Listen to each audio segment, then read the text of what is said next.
right, this is Pastor Sincere, and we're doing another session of the conversation with Pastor Sincere. Um, we talk about various different issues. We talk about mental health, we talk about education, general health, theology, religion, and the Bible, financial literacy, race, culture, and class, etc. We want to make sure that we're educating our community. We want to make sure that we are making an impact, and we also want to make sure that we can keep it real and touch those that are looking for the truth in everything that we do. And also, just remember, we want to make sure that you subscribe to our YouTube channel. That's very important so that we can continue to bring these subject matter experts to help us out on the conversation with Pastor Sincere. And also remember that we're on Spotify, we're on Amazon Music, TuneIn, iHeartRadio, and all of your favorite multimedia channels. Well, let's go ahead and get started today. I'm so excited. We have Dr. O in the house. She is an educator. She is also an individual that lives in the state of New York.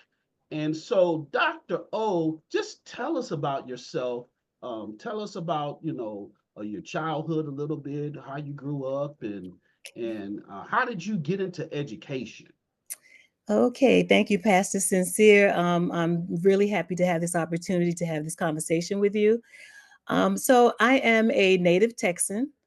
I was born up in Bryan, Texas. It's about an hour north of Houston. I grew up in a family that was very spiritual. My grandparents were members of the church. And of course, they you know, made sure that all of us understood the Bible growing up. So, when I'm growing up, I'm growing up with values and certain beliefs and things like that. And I recall being in elementary school with my teachers down in Bryan. And let me tell you something. Those teachers did not play games with us because, as a people, reading has always been a rebellious act, right? Mm, yes. So these teachers were not playing with us. And so I want to say my love for school started way back in kindergarten and elementary school with the teachers that Mm, I had. And I always loved school, and it was just something that came very natural to be able to succeed and excel in certain areas, specifically literacy. I did move to Houston as a 13-year-old. My family moved to Houston, my mom, and I went to Worthing High School, graduated from Sunnyside High School. sunny Graduated from side, sunny Sunnyside, side, sunny side. Sunnyside, Southside. So Mhm.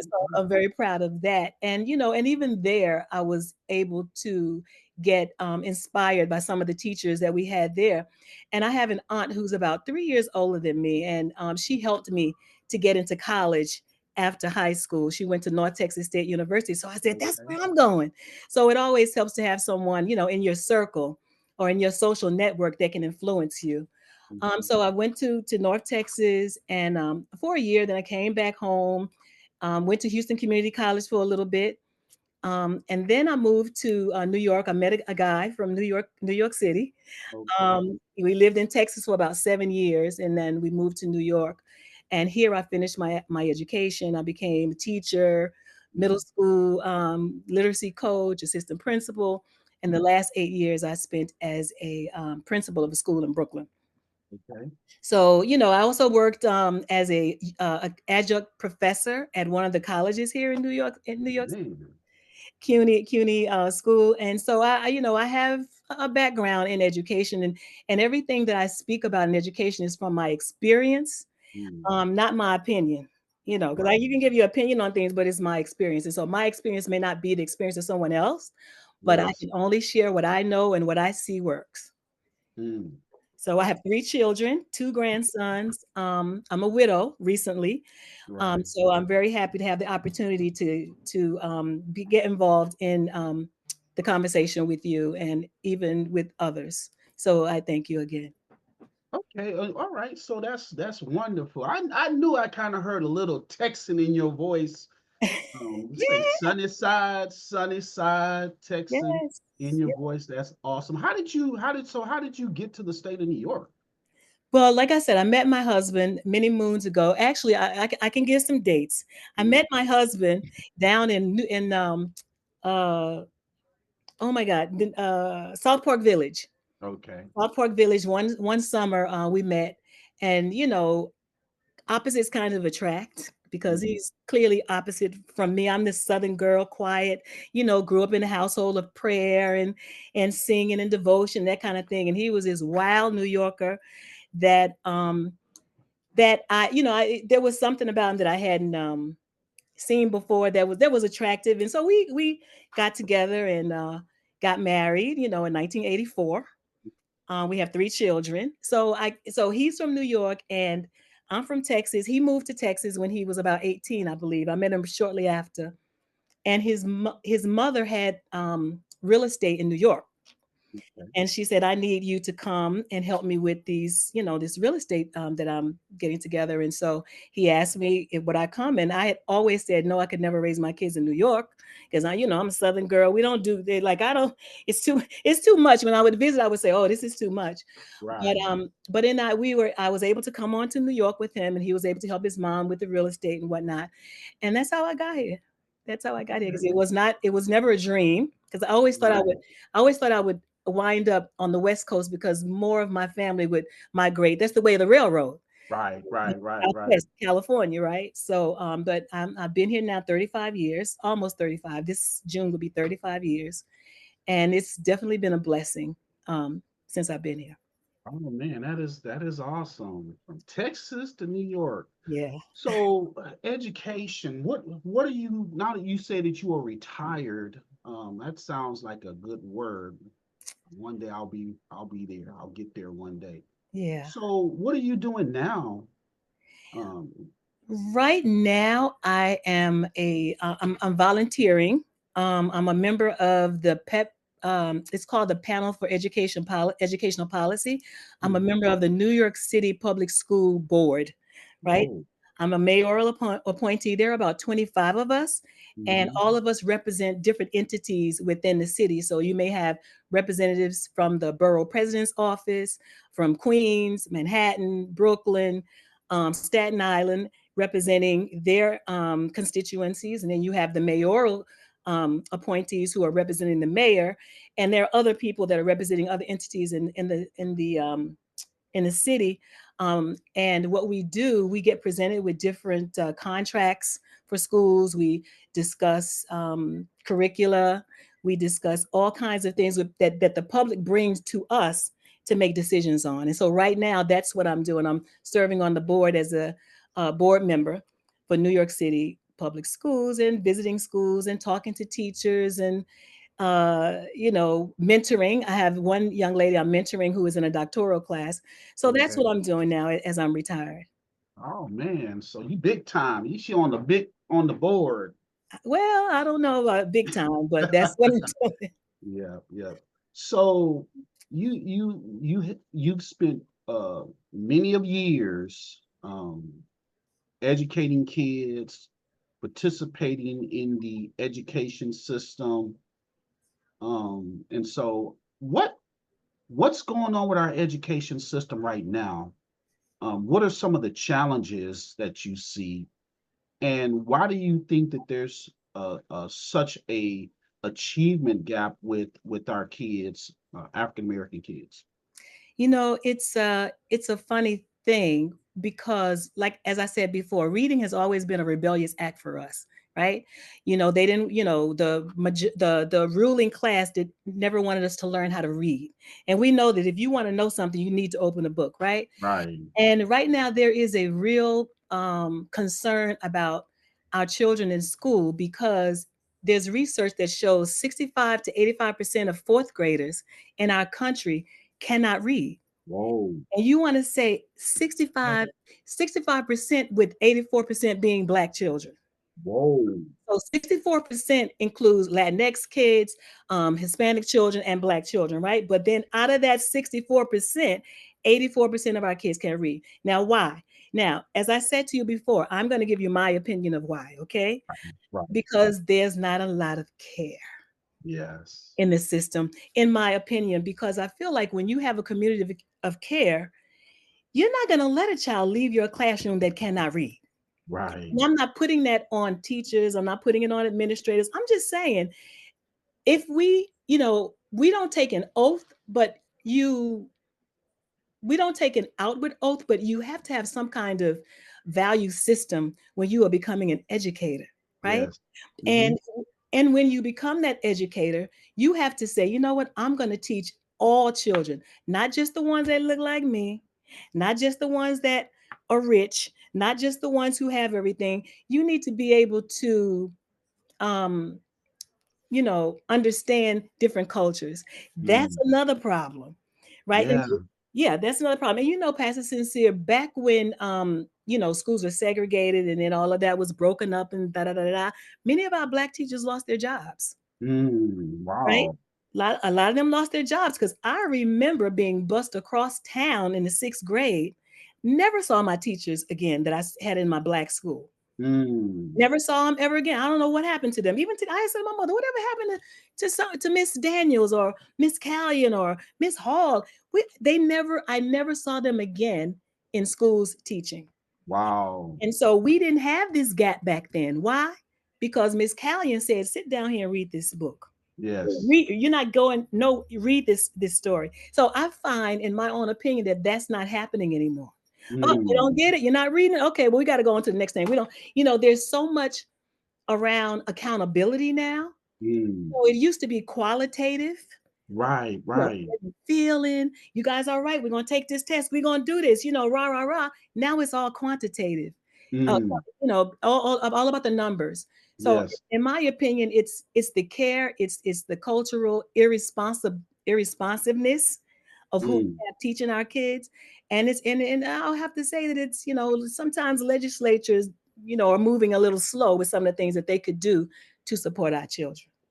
Right. That's one of the things that I experienced working in the school system as a volunteer, mentoring kids. We've mentored a plethora of kids over the last 7 or 8 years with our Gents and Gems program.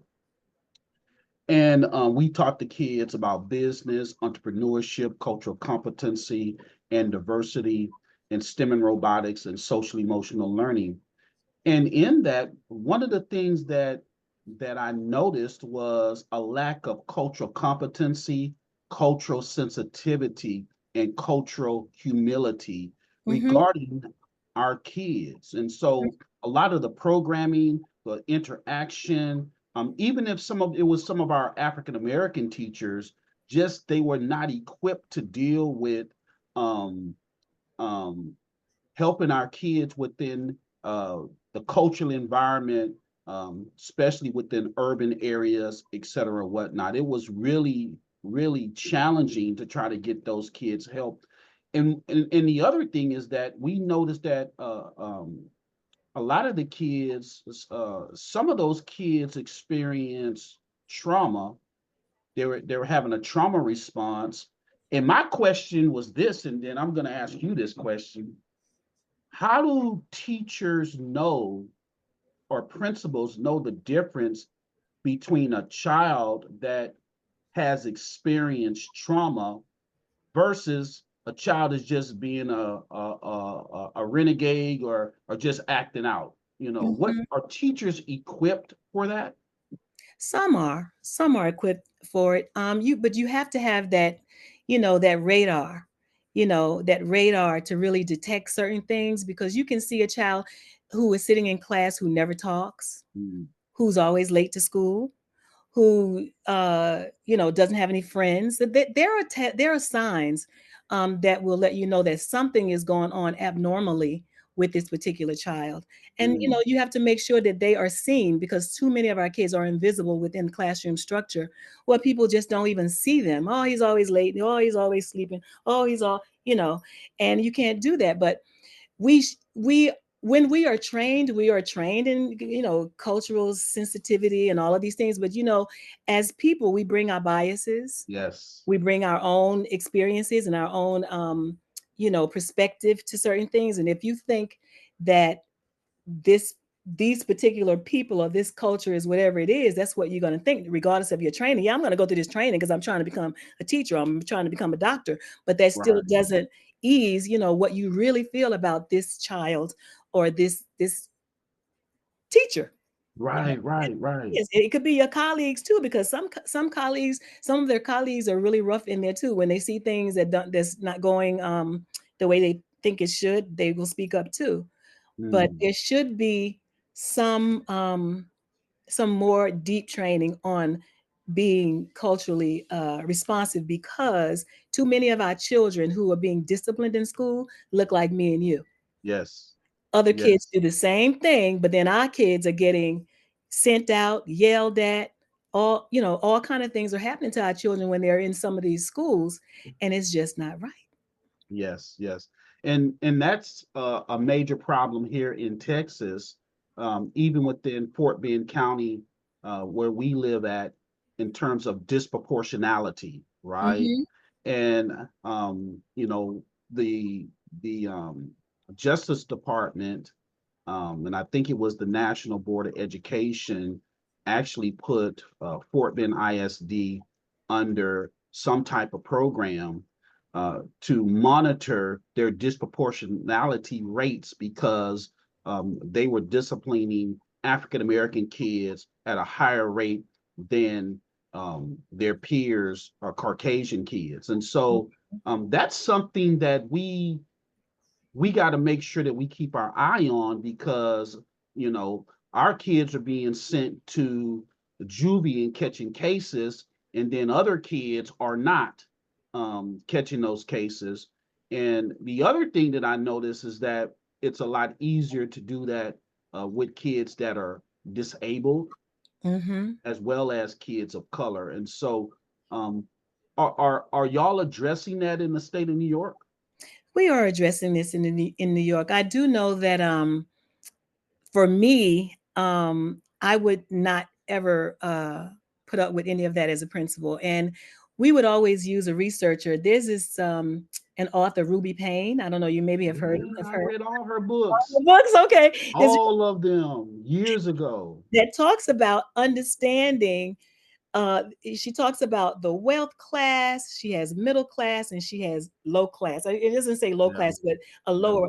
And there is this survey that you can take to see, you're talking about our kids that are from, low income, socioeconomic, status. Take this middle school survey, take this wealth survey. How does that make you feel? You know what I Right, mean? right. So you have to make sure, and so for me as a principal, and I know that many of my colleagues, we fight for our children as Mm, well, right? When we because I had this experience once where someone wanted to call CPS on a child for a particular reason. I think I spoke to you about this, and so I yes. was trying to understand why are you called? Like, I couldn't understand why she wanted to call, because to me, I understood it was a cultural thing that Yes. I understood. It's almost like on Facebook, they have this thing called Soul School, and this lady's asking all these questions, to see if you can get them right. And she asked the the people, if I said to you, who is Mom and them, would you know who that is? A lot of people said no, but we said, of course, we know who Mom and them are. So Yes. it's those kind of little things that came up in that situation. And I said, no, we're not calling CPS on that. And I Mm, explained why. And she was like, oh, I didn't understand. So we do have that in our city. Well, we're being taught to be culturally sensitive. But right. again, when you go in your classroom and you're in there by yourself and you close the door, let's make sure it's continually happening the way that we want it to happen. Right. Now, I'm a big advocate for public schools. I believe in public schools, to a certain point. I believe in public schools. But lately I've been really struggling because um a lot of the stuff that's happening here in Texas with the more conservative politicians and legislature. Mm, Um, there's a lot of policies that are being implemented, like school vouchers. They really don't want to focus on any race whatsoever. Um, they just want to say they really are looking to be colorblind instead of looking at uh, um, and assessing to see whether or not uh, we have disproportionality within our school system. They just want to say academics. If the kids are getting their academics and we're training them um, academically, then that's all we need to look at. And so mm. here again, I think that cultural sensitivity piece is really important. But I'm starting really to believe, and you've heard me say this before, that if all possible, we need to start our own schools with the curriculum that is designed to reach the needs of our kids within our culture. And here again, let me say this because I'm a pastor. I love everybody. Okay, I love everybody. But I think that some of the deficits and some of the things that are happening right now, it's not really benefiting our kids, and our kids seem kind of lost in a system that is not designed for them. What do you think about that? I would agree with that. I know that before I retired, something was implemented in the Department of Education here in New York, and it was called a 365 Black History curriculum. Right? Mm, And we were so excited about that. I don't know how it's going now that I'm not there, but there was certainly a conversation early on about the need for something like that so that our children could be engaged. Because yes, again, if you don't see yourself, then you're disengaged yes. in everything. But I do believe that we need to be more cognizant of Mm-hmm. who is sitting in front of us and who is in our school system. Right. We have 1.1 million children in our school system in New York, right? Mm, And they're from all walks of life, and so our curricula should speak to that. Now, as far as us, we having our own schools, I'm for that. I went to a school until I was in sixth grade, wow. and I'm going to tell you something. I remember everything from kindergarten to Mm, fifth grade, we were bused across town. I don't recall sixth grade too much. I was a little invisible there. Seventh grade, another school. Eighth grade, another school. Ninth grade, I moved to Houston and went to Woodson, right off okay, Scott Street, right? And I was like, okay. Scott oh, Street. yes, the teachers in wasn't playing. Oh, this is what I know. Went to Word and saw the good thing. So yes, because we know how to say what's going on. Mm, Think again, try it again. We're not going to give up on our children because we want them to be able to think out of the box and to be problem solvers. Some people don't have that patience because they think that's how you are, but right, right. but it isn't. You know, Yes. we come from kings and queens. So how all Mm, of a sudden we, dropped all of that? yes, No. yes. So I do believe we can do that. And I think that it gives me great pride when I get invited back to my former school and the kids are running, oh, Principal Odwin, oh, Dr. Oh, it gives me so much pleasure to see that because I want to say that I was able to connect Yes. with them on a level that maybe some other people could not.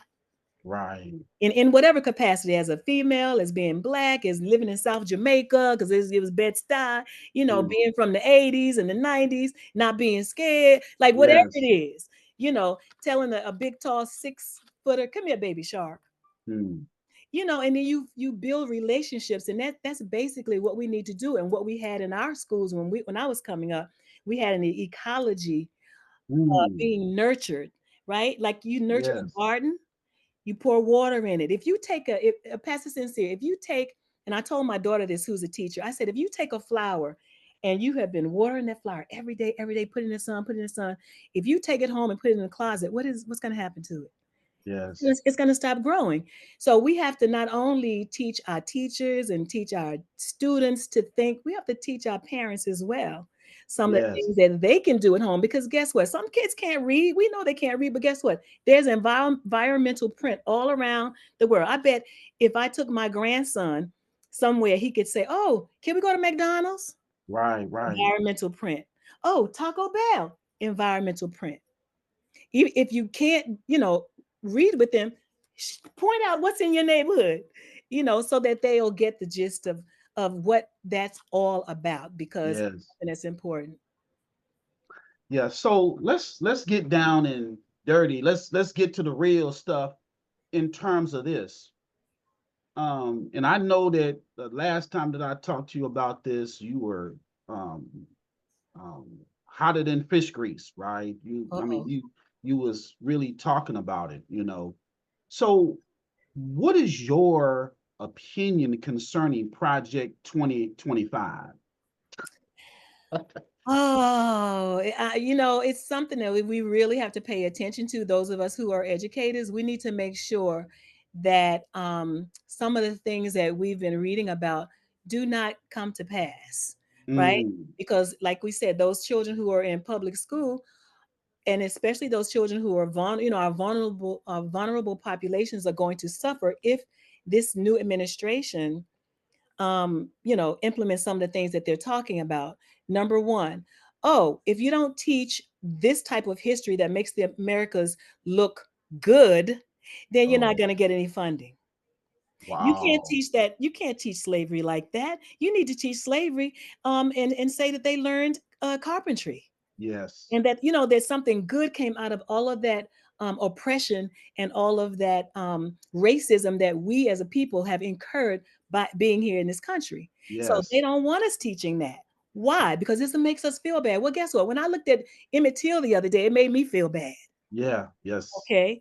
And so, that's one thing. And then, of course, we're reading about the children who are in public schools, in middle schools, are now having to, and we don't know, I don't know if this is true, but there's all kind of rumors.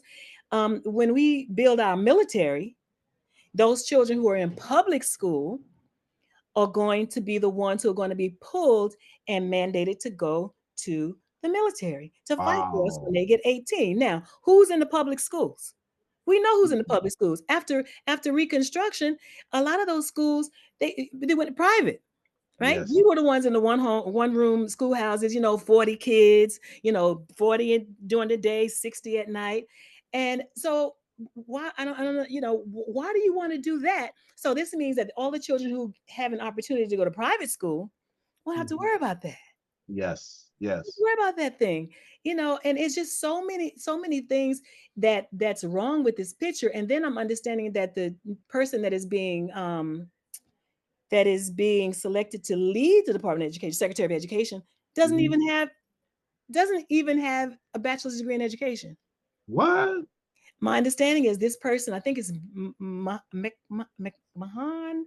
Mm, I can't think of the young lady's name, but I understand that she has a degree in English and French or something like that. But how are you going to lead a division and you don't have any experience in that division? wow. Or are you doing it just to be loyal to whomever?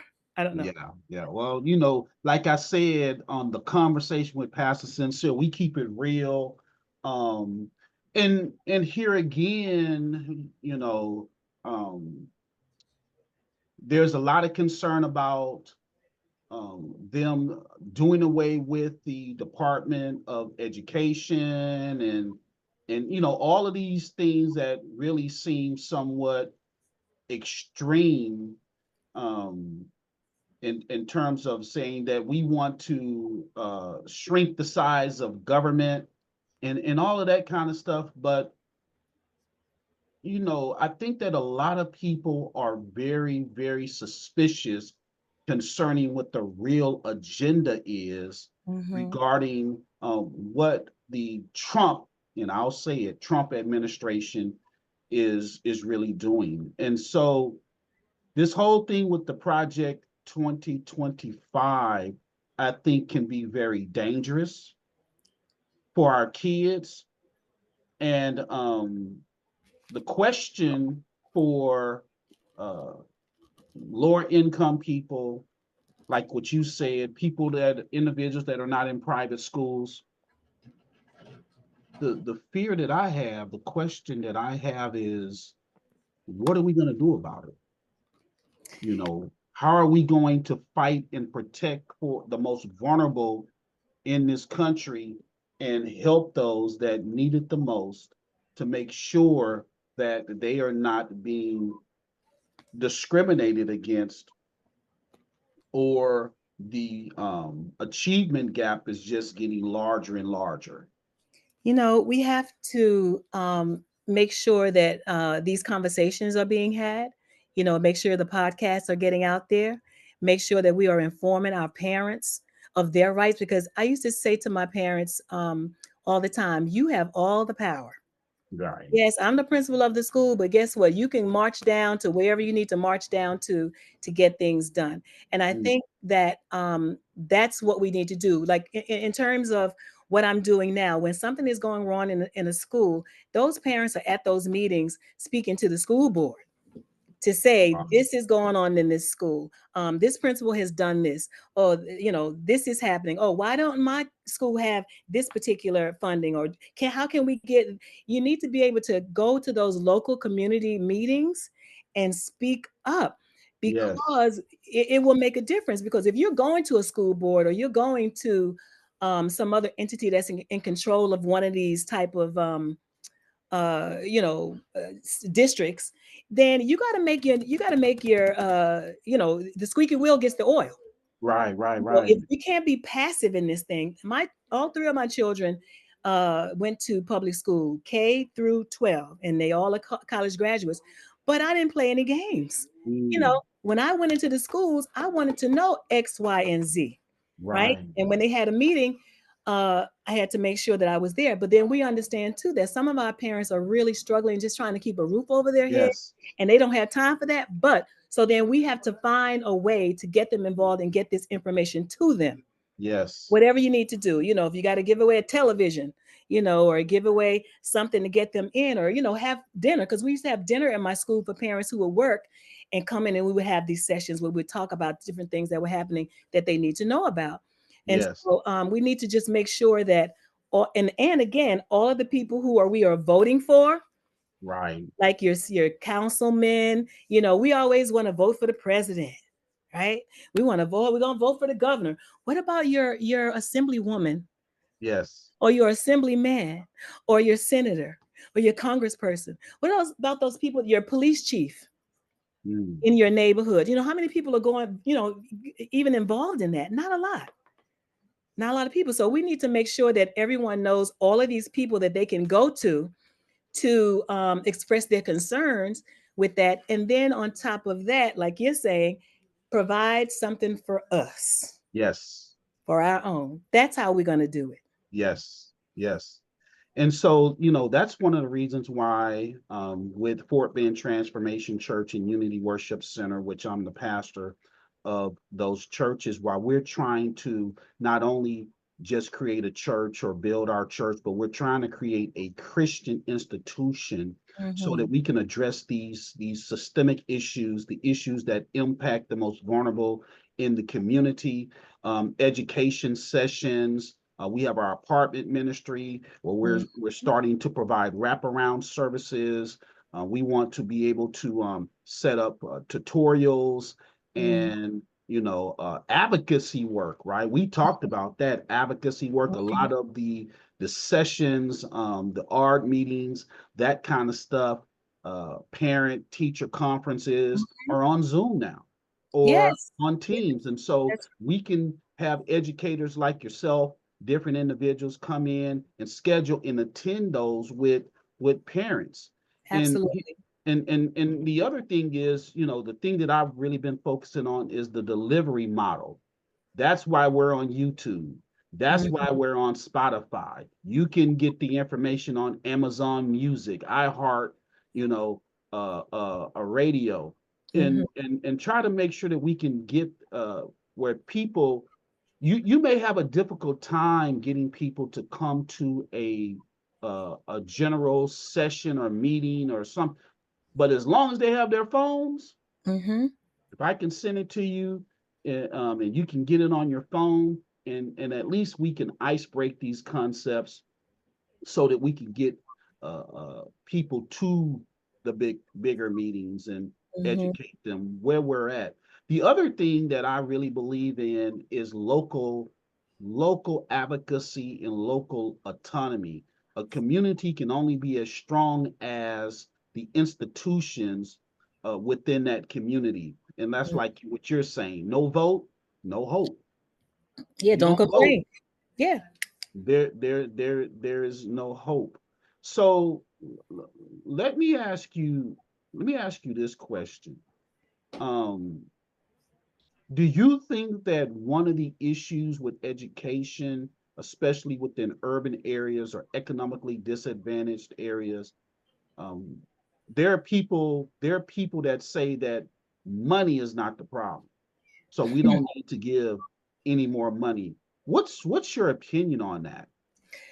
So again, in my opinion, we know we always need money. I mean, but we know that there's always a lack of resources when it comes to our children because it appears that we have money for everything else in our society, but for our children, right? Yes. And I just believe if we could get 40 children in a one room schoolhouse, Mm, right, with one teacher and two books in 1838 or whatever, 1860 or whatever, you know what I'm, if we right. can do that and the children excel, is it money that we Yes. need? Yes, it is, but no, it isn't. Right. Right? You need the right person in front of those children to ensure that they're going to get what they need to get. That's what you need to do. I mean, 40 kids in a schoolhouse, probably no heat, you know, cracks in the floor, but they're reading and Yes. they're learning and they want to be there. And not only that, the parents are coming at night to learn to Yes. read. And so, is it money or is it the people we have sitting in front of children? Is it the people that are making decisions for our children? What is it Right. exactly? So, again, these, in my opinion, because I've seen schools where there's been a lack of funding that are doing well. Right. We know there's a lack of funding, but the person who's sitting in the seat that's making things happen know how to navigate and manipulate that budget so that you can get what you need to get for your children, Right. So right? this is one of my pet peeves because you're hitting on it now. Now I'm starting to feel some of that righteous indignation, right? So, you know, coming out of slavery during Reconstruction, that's when we were really educating kids. We started our own schools coming out of slavery, That's right. That's right? And the kids would go to school during the daytime, and the adults would go to school at night, right? So they had adult education as hmm well as education for the kids. that's right. And so we have, oh, here it goes. I can feel it. I start feeling it come. We have more uh, educators. We have more education as people of color, as Black people, than any other time in history, right? And so one of my concerns with that is um, cultural cohesiveness, hmm right? hmm Is one of the obstacles and challenges of us coming together. We're stronger together, like they did during Reconstruction. One of the challenges is us being able to work together and not work independently. And I'll give you this real quick Yeah, example, right? Real quick, because I'm working with our church on this. We live in an age of individuality. That's just the age that we live in. People are dealing with stigmas. They want to do it on their own. But that's not going to help us get where we need to go. Now, I believe in personal agency, hmm but everyone else is doing it, right? Other hmm cultures are doing it. The level of our cultural cohesiveness, coming together and building institutions, hmm having autonomy within our communities is something that I think that we really need to work on. So I seen you getting riled up. Go ahead. I'm sorry. Pastors no, like to talk a no, lot. No, that's fine. No, I was going to say that I agree with you very much. We talk about getting our children ready for the 21st century, right? Well, Yes. guess what? The 21st century is all about collaboration. Yes. That's what it's about. Like you were talking about individualism, we're talking about collectivism. Yes. Collectively we can do this, collectively we can do that. But right now, you got this person, oh, I think it should be this way. Oh, no, let's work together so that all of us can, shine because we all bring something special to the table. Let's do that.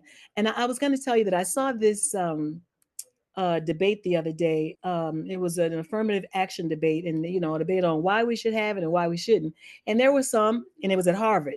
And some of them were saying, well, yeah, there's been racial oppression and this, that, and the other, blah, blah, blah. They did the opportunity, and then the other side was like, well, why does race have to be an issue? But let me say this: since this issue with affirmative action has gone so far, HBCUs have seen its greatest enrollment in their history. Wow. In the history of Wow. HBCUs, they have seen more people coming into their institutions than before. Mm. Than before. And we know that we talk about the 1800s. The first college for Black people, a university, was Cheney College in 1838. Then we Mm. had another college, where it was a college where they started giving out degrees, 1850 something. Then there was Mm. another HBCU, all in Pennsylvania, in Ohio, Wilberforce University, all up north. And so, we want to go to school, we want to learn, but we need to have those people who understand who we are as learners before we'll Yes. be able to make any kind of leeway with our children. You got to understand the child is coming in. First of all, if a child is coming into you in the morning and he's not doing anything, find out, did he eat breakfast? Right. I mean, it's not rocket science. I don't have to have a doctorate to speak about care. You know, Yes. you're going to ask the question. You're going to see if he's hungry. You're going to have something in there for the children if they need it. But we need to make sure that we are on the same page, working with other people to make sure that these things can happen for our kids. Right. Right. We can't do it by ourselves. So let's, because here again, we want to make sure that we are keeping it real, and I'm trying to tap into that educational background that you have, and that mind that you have, and all those years and experience that you have as much as possible. Yeah. Based on your experience, because you kind of alluded to it earlier, concerning our kids and education, um, does it really matter? Does race in this country, um, should we be colorblind? You Does can't. No. No, because then you are falling right into the so if you are colorblind, you something's wrong with you. mm, You must see me as a Black woman. You yes, must see me as a Black woman of a certain age. right, You must see me as a Black woman who's a grandma. You can't. So I've heard people say, because I don't see color, then something's wrong with you. right, You got to see color. You got to see that I speak differently in certain situations. You have to see that I look differently. You have to see that my hair is different. You have to see that I'm different from you. You mean you don't see color? right, right, I think that's a farce. Anyone who says that, they are delusional, right, right, right. right? Because you have to see. You're not colorblind. That doesn't make sense to me. So how do you think that ideology impact our kids' uh, identity, when on one side we have all of these different policies and different things that they're implementing, but then on the other side, we want to pretend like we're colorblind. And there goes back to the cultural sensitivity. Um, I tend to say, we don't want to be colorblind. We want to be culturally sensitive and Yes. culturally competent about that people are different. And we should embrace that we're different, that we're not the same. God created us to be different. right? There are 12 tribes, Mm-hmm. Israel, right? He didn't Mm-hmm. say there was just one tribe. That's right. So, I'm really concerned about the how our kids identify living in this social construct that has been created for us. And I want to preface it by saying this one thing and just put it out there in the atmosphere. I remember back in the day when I was younger that um, there was this test that they did Hmm.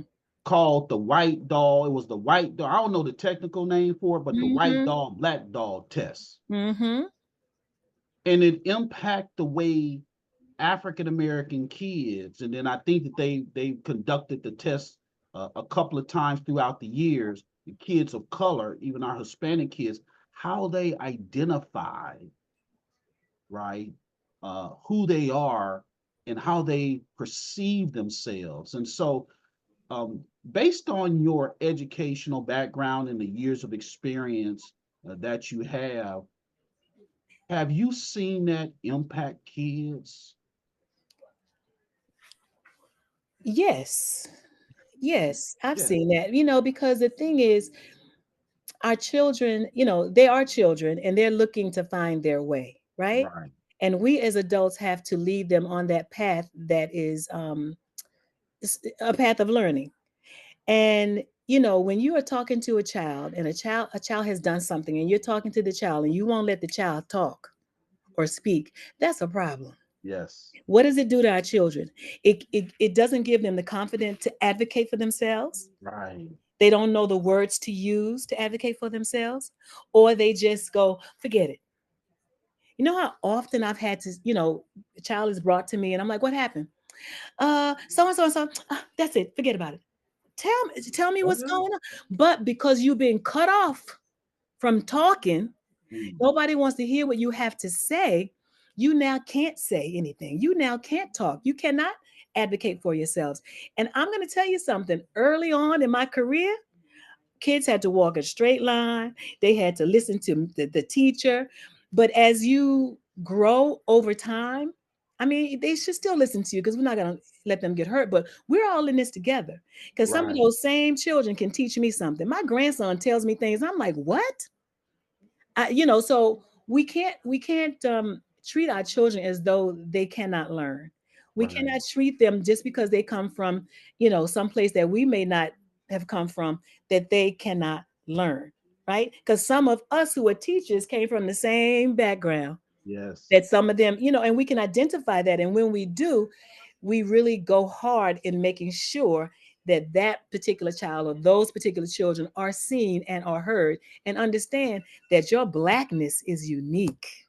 Right. This is a unique thing. Look at that melanin in your skin. What's melanin? There's a lesson to be learned in that, and everything. So we just have to make sure that we are talking the talk, walking the walk, and not being misleading to our children, Right.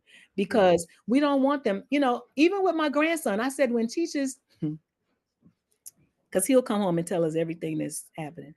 And I will say what I say to him. I mean, I'm not going to say it right here, right now. But the thing is, I want to know what's going on. And when I know, I'm going to speak on it, Right. because I don't want it to be, I'm just going to say, my grandson in kindergarten, every day I went to the school, every day the teacher had something bad to say. Every day, every day, every day. He was running. He was looking out the window. He was picking up a paper. He was number one, he's a boy. Do we know the science about boys and how they learn? Number two, do we know the science about black boys and how they learn? Right. Do we Right. know the boys need to run and jump and play and crawl and jump out the window? And he's not going to sit like a little white girl. He's not. He just Mm, can't. He just can't do it. So we have to know and understand our children so that we can lead them in a way that our teachers and our mothers and our grandmothers and grandfathers led us. yeah. And if you don't know, find out. Right. Come and ask the question. Don't just think because they're kids and I'm a grown up, I know the answer. Not always, because you come with your biases in here talking to these kids like this. Don't do that. Right. Because then they'll say these kids. Yeah, because these kids, what, our kids? Yes. Yeah. Yeah. These are our kids. I was in yeah, these are our kids. Right. And so we just as adults have to make sure that if somebody is someplace, you, me, and somebody is doing something wrong to our children, we have to speak up. Yes. Wherever it is, in the store, whatever it is, on the street, wherever it is, in the schools specifically. But no, we can't let people get away with this, this idea that you know, you know, you don't have what it takes to be, anything more than what you see in your community sometimes, you know what I mean? Right. Um, but yeah, I just think that we need to continue to make sure that we are leading them in the path, and every day tell them how beautiful they are and where they come from, Mm, and all of those things, just the beauty, and just telling them who they are and where they come from. And you can't let anybody say anything to you that is different than what I'm telling you right now. that's right. That's They right. can say, no, Dr. Odwin said, that's right, I said it. And who gonna check me, boo? That's right. We got to stand. We have to stand. You gotta We have stand. to stand. So I'm so glad that you are on our team. I'm so glad that I had an opportunity to meet you, and Thank you. I seen your passion from the beginning, and so that's right. Let's go. We have to fight, right? So Out there and fight right. keep Yes. hope alive. Keep hope Yeah. alive. No, that's right, because we can actually do it. It doesn't have to be, it's not a big task. You've already started it. You have the foundation. I mean, you have more than the foundation. Um and I'm just looking forward to doing, some things with you guys. I'm just happy to be a part of this. I really appreciate it. I really do. It's giving me something. I don't know what it is, but it's something. I can't think of the word for it, but it's giving me something. Mhm. Amen. So I know that we have some more sessions scheduled. Um, we would love for you to be a regular on the Sure. conversation with Pastor Sincere, so we can just have a conversation, and then make sure that we get it out concerning these concerns that we have and what we're going to do about it. And here again, I just want to thank you. Thank you for being on our strategic planning committee, um, helping us lead our education programs as we're beginning to develop those for our young people. Mhm. And stay warm in the state of New York. Is it snowing? It snowed on Sunday, I believe, and it's very, very cold out there. It feels like 8 degrees. The wind is the Oh, hawk. The hawk is out, so we know what that means. The hawk is out for sure. all right. Well, this is Pastor Sincere with the conversation with Pastor Sincere. And we just want to thank Dr. O for being with us today. She laid some knowledge on us and some passion. And that's what we need in order to be able to help our kids. We need to have this conversation. We need to be transparent about having this conversation. And we all need to be able to get up and not only just have the conversation, but we need to do something about it, right? That's right. We need to That's get active. We need to be a part of. We don't all have to do the same thing, but we all need to do something. Remember, make sure that you subscribe to our YouTube channel. We work hard to get individuals like Dr. O on our channel to talk about these various different issues. And remember that you can find us definitely on YouTube. You can find us on Spotify. You can find us on Amazon Music and iHeartRadio and many other platforms. We want to make sure that we're getting this information out to you. And I'm going to remind you again, please make sure that you subscribe to our YouTube channel so that we can continue to bring these programs to you. Y'all know how YouTube is. You're at the bottom of the poll if you're not getting subscribers. So please help us out. We want to thank you, Dr. O, for joining us today. God bless you and bless your family. Thank you for inviting us into your house. Power Thank to the people. Keep you. hope alive. Yes, thank you so much. Take care. All right. All right. See you All right. soon. Bye Okay. bye. Bye-bye.